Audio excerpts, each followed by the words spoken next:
In this lesson, we will learn about the concept of asymptotic notations as a way to classify the running time of algorithms into some generic and broad classes or sets.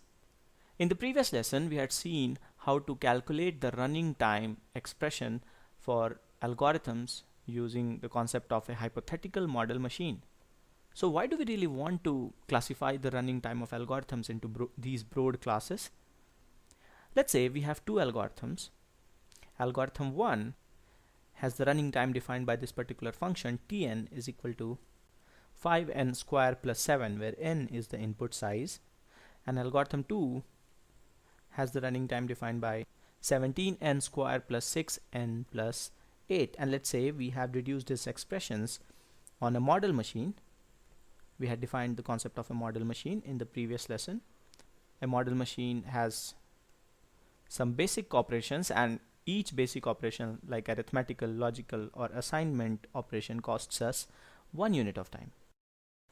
Now these functions are corresponding to the model machines, but we want some functions or some representation which is true irrespective of the machine and still gives us the idea about the rate of growth of time. Now a couple of things about time complexity analysis. When we analyze time complexity, we analyze it for really large input sizes. So we want to analyze the time taken when n tends to infinity. In this case, if n tends to infinity, this plus 7 in the first function and this plus 6n plus 8 in the second function will become insignificant, corresponding to the n squared term. And if n tends to infinity, this constant multiplier 5 and 17 also become insignificant. And these two functions will pretty much have the similar rate of growth for very high values of n. So irrespective of the machine used, we can say that these two algorithms have something like a quadratic rate of growth, a rate of growth which is defined by a quadratic function, which kind of brings these two functions in the same class.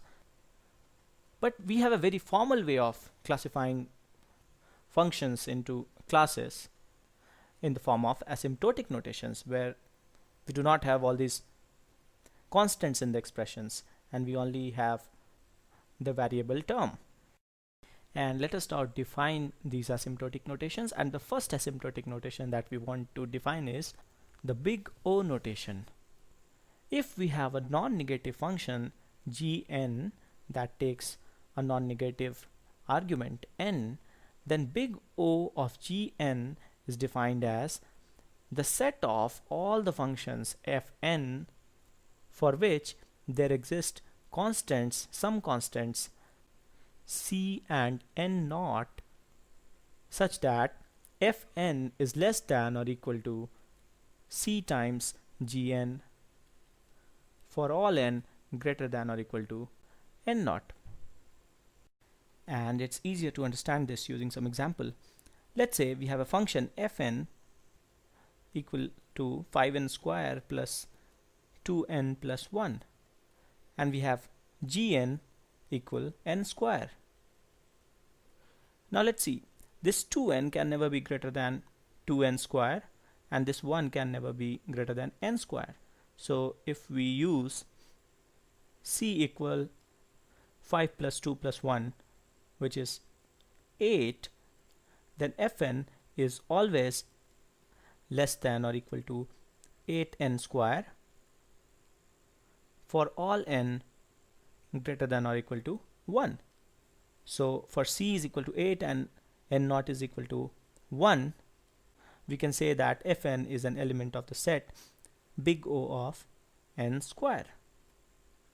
And we often also say this as fn is equal to big O of n square. And let us now plot these two functions on a graph. So we have plotted the graph here, and you can see that after n is equal to 1, that is our n naught, c of gn is always greater than fn. So this assures that fn never grows at a rate faster than c of gn after n naught. So in this way, big O notation kind of gives us an upper bound of the rate of growth of a function. And in time complexity analysis, this is very useful because we can say that, hey, this is the upper bound of the rate of growth of time, and the time cannot grow faster than this. Now, one more important thing here is that this C and N naught can be chosen differently. So for the same function fn and gn, we can choose different C and N naught, and still our conditions may be valid. So let us now define another asymptotic notation, and this notation is called omega notation. And the definition for this notation is that if we have a positive function gn that takes positive argument n, then omega of gn is defined as the set of all the functions fn such that there exist constant c and n naught for fn, so that c of gn is less than or equal to fn for all n greater than or equal to n naught. Let's pick up an example again, and let's pick up the same example that we had picked up the last time. Let's say our function fn is 5n square plus 2n plus 1, and our function gn is n square. Now for all n greater than or equal to 0, this 2n plus 1 will be greater than or equal to 1. So if we have c is equal to 5 and n naught is equal to 0, then clearly 5n square is less than or equal to fn for all n greater than or equal to 0. So we can say that fn is omega of n square. And let us now plot this on a graph.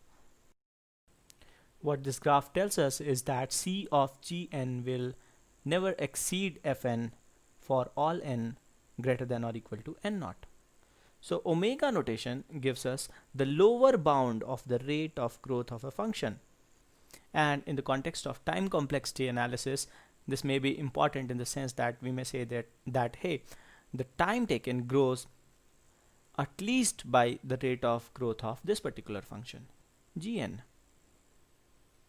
And let us now see the third asymptotic notation, which is called theta notation. And the definition for this function is that if we have a function, a positive function gn that takes positive argument n, then theta of gn is defined as the set of all the functions fn such that there exist constants c1, c2 and n naught for fn such that c1 times gn is less than or equal to fn, which is less than or equal to c2 times gn for all n greater than or equal to n naught.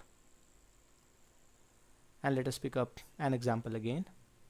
And if we pick up the same example that we had picked up earlier for big O and omega notation,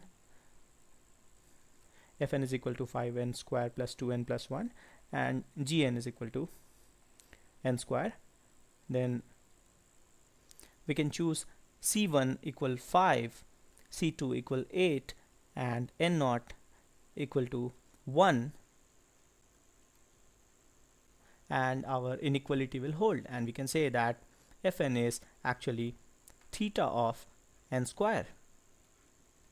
Now of all the three asymptotic notations, big O, omega and theta, that we have defined, theta notation best describes or gives the best idea about the rate of growth of the function, because it gives us a tight bound, unlike big O and omega, which give us upper bound and lower bound.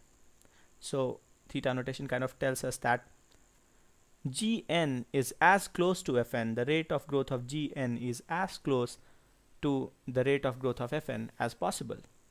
And let's now plot this on a graph. So we can see in the graph that fn is bound by these two functions c1 gn and c2 gn after n is equal to n naught. So this fn always lies between these two functions. In time complexity analysis, we should always try to find the tight bound expression or the theta notation of the time taken, because that gives us the best idea about the time taken. But we also in a lot of cases use the big O notation, which gives us an idea about the runtime of the algorithm in the worst case. So these were the three asymptotic notations that we use for time complexity analysis. In coming lessons, we will pick up different kind of algorithms, different kind of complex algorithms as well, like recursion, and see how to analyze and deduce these asymptotic notation expressions for them. So thanks for watching.